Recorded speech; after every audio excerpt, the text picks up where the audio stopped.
Hi, I'm Dennis Dewey from the Network of Biblical Storytellers. I'm the Director for Programming for the network, and this video is about the epic telling. First, a little etymology. The word epic comes from the Greek epikos, a word that means word, story, or poem. The word epic in English came to refer to something grand or heroic in the 18th century. And the epic telling of the Network of Biblical Storytellers, the group performance of a whole book or a major section of a book of the Bible, is a grand event, as monumental as it is unique.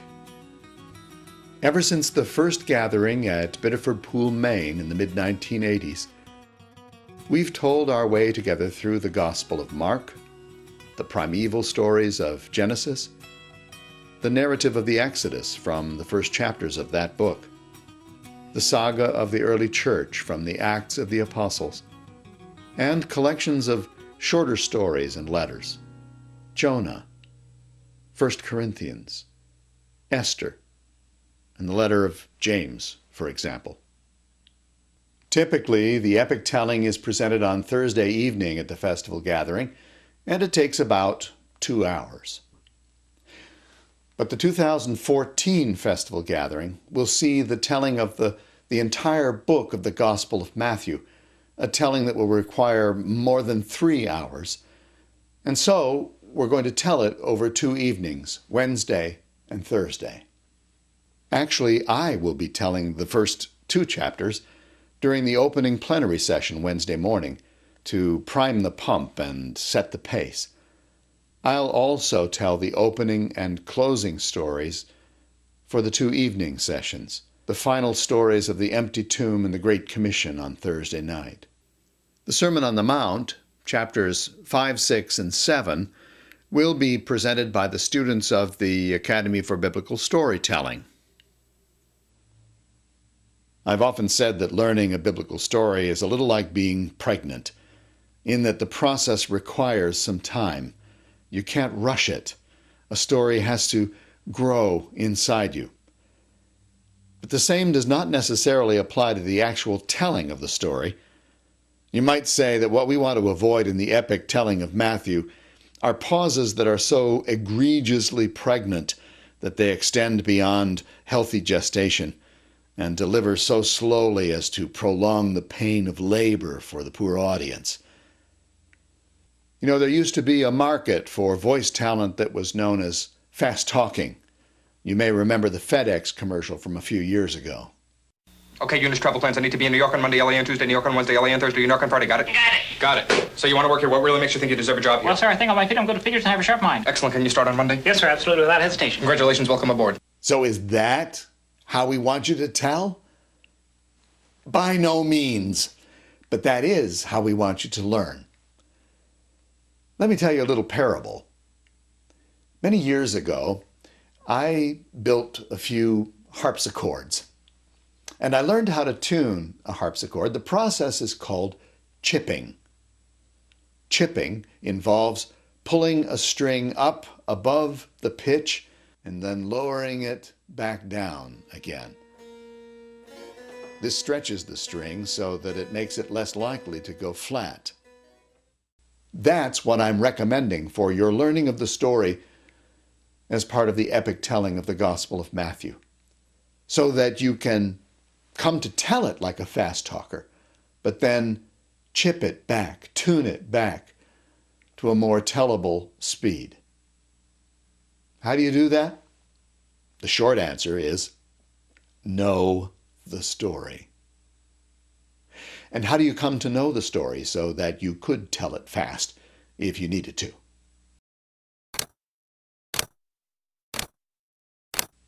To know the story well means to give it time. I know this seems self-evident, but I think sometimes people wait too long, and we even get the sense that they're still baking the story in the oven as they're telling it. So start early. Start now.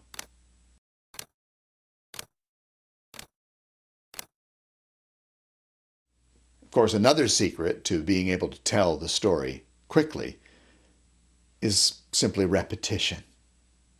Now, again, that may seem self-evident, but if we graph the felt energy expended against the number of repetitions, let's say times 10, this is what it looks like. Oh, this is hard. 10 times I've been through it, and it's 20 times I've been through, and it's no better than it was when I 30 times I put all this effort in, and I'm just getting nowhere. 40, 50 times. I keep working and working, and I don't have anything to show for. This is so hard. It's just not getting any better. Why did I ever agree to do this? Oh, I just can't. I quit.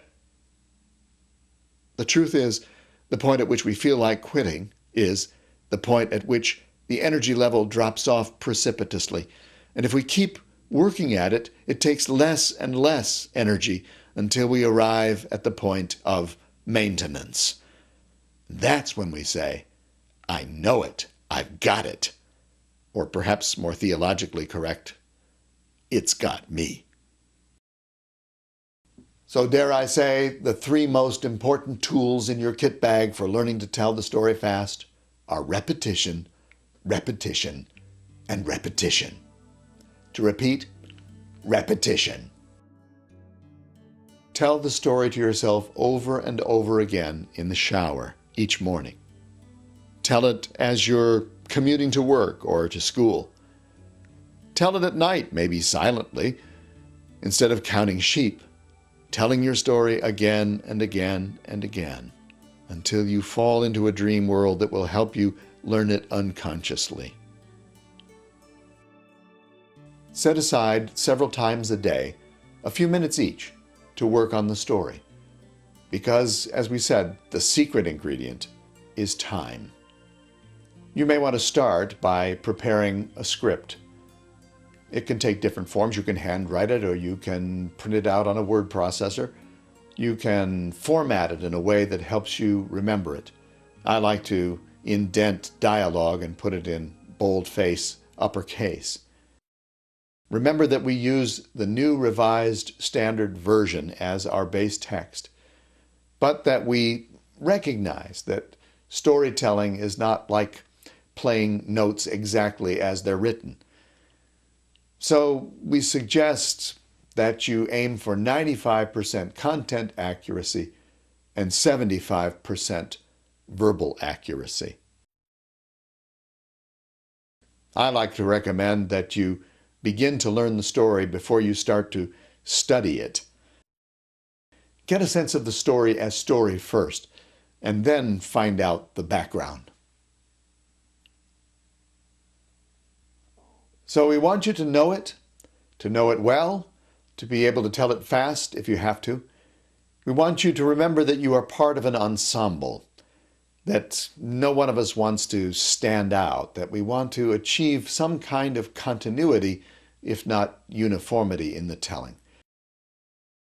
Bidding for stories as part of the 2014 Epic Telling begins at noon Eastern Standard Time on Saturday, February 15th. As is our custom, there will be no early bird specials, so please don't put your request in before the opening bell, because that will only move you to the end of the line.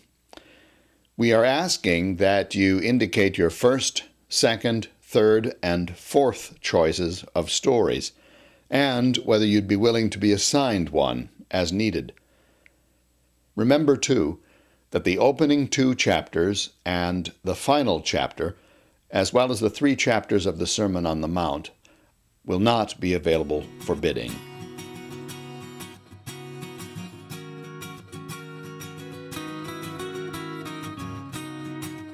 You may register your request by email or by calling the network office. Each request will be considered in the order in which it was received. The epic telling of the Gospel of Matthew will be a spiritual experience for us, for our audience. It will be an act of worship, an act of prayer and praise as we step into the stream that has told and heard this story for 2 millennia.